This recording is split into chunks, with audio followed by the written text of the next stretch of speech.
Hello, it's Malakai over here. Um, Welcome to my video today. I know I haven't been post for the last 3 weeks, but yeah, been busy, and I have a lot of people been commenting on the last video I post how God been been blessed me and my family, and now this will be the topic I'll talk about today. Just to give you a bit of highlight, probably of my accident and until what I got to this stage now. Yeah, in 2003, I went to Malulaba for swimming, and I got dumped by a wave over there and hit my head in a sandbar. And I actually drowned over there, and I woke up in 4 days later in VA hospital in intensive care. So I was. That's all I remember. That, the doctor was telling me, "Oh, I won't be able to breathe by myself. I will breathe on a ventilator for the rest of my life, and also I won't be able to move from neck down, and won't be able to talk as well." And after when he left, I closed my eye and have a silent prayer, and I asked God to give me another chance in life, so I can be able to, you know, do the right thing. And since then, I knew everything it was going to be fine. So, but I'm not going to lie. It was a difficult, situation as well. I had to accept straight away having a spinal cord injury. But as you see now, I'm breathing by myself, not relying on a machine, and also talking as well. And and I'm living at home with my wife and our daughter as well. So everything is being put in place for us.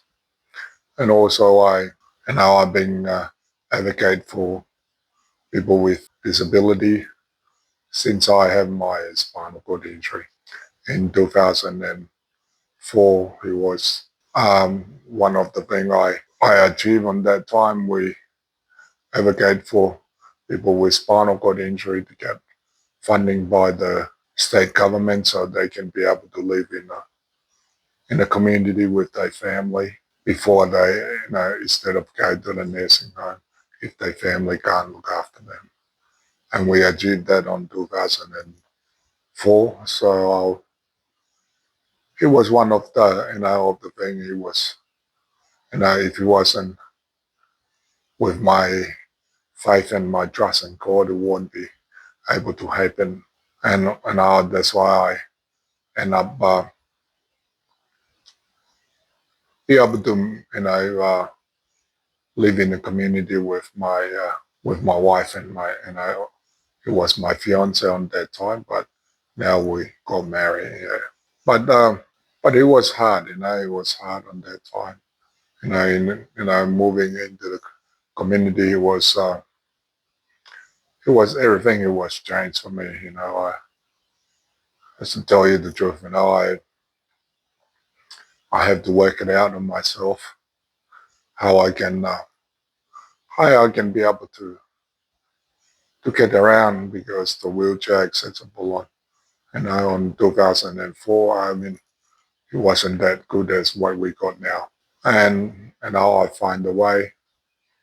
And not only that, it was hard for me and to me and my wife, because we have to find a way how we can work out our relationship as well. But we didn't manage to you know to find a way so we can be able to live as a couple. I take my hat off to my wife, because we didn't get married until I got discharged from the hospital. She couldn't move on with her life, but she chose to to stay with me, and I'm so grateful of that. And we have an up and down like every couple have, but we always work it out the way to find a solution. I work volunteer, and I did in a lot of the school. That's how I go and speak to them about how to prevent having a spinal cord injury, and I've done that for about 4 years. And after 4 years, I move on to the work volunteer in the spinal unit in a VA hospital.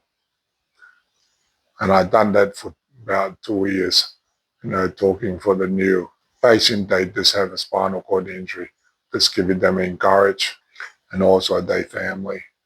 The life, it doesn't stop there. You can move on with your life and make things happen.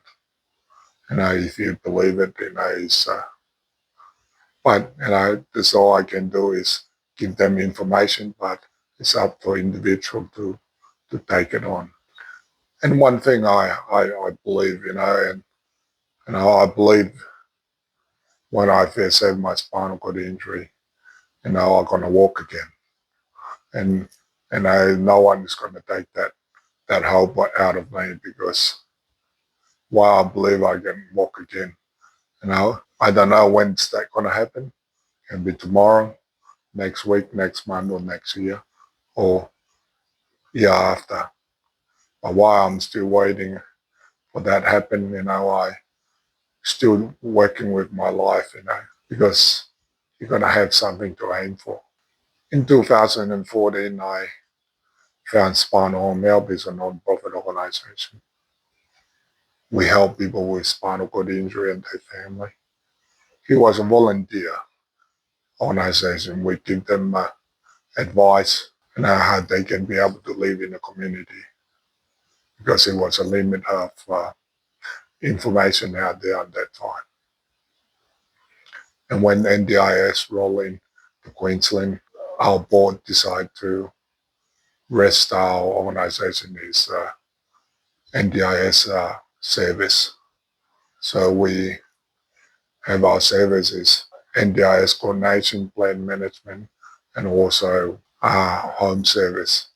You can find that information on the link below. And I'm very grateful you've been here and listen again. I look forward to to talk to you guys on the next video. And please go ahead and subscribe. You'll give me more time to get some video out, and you never know, it might help someone, or might help you if you're watching. Thank you, and God bless.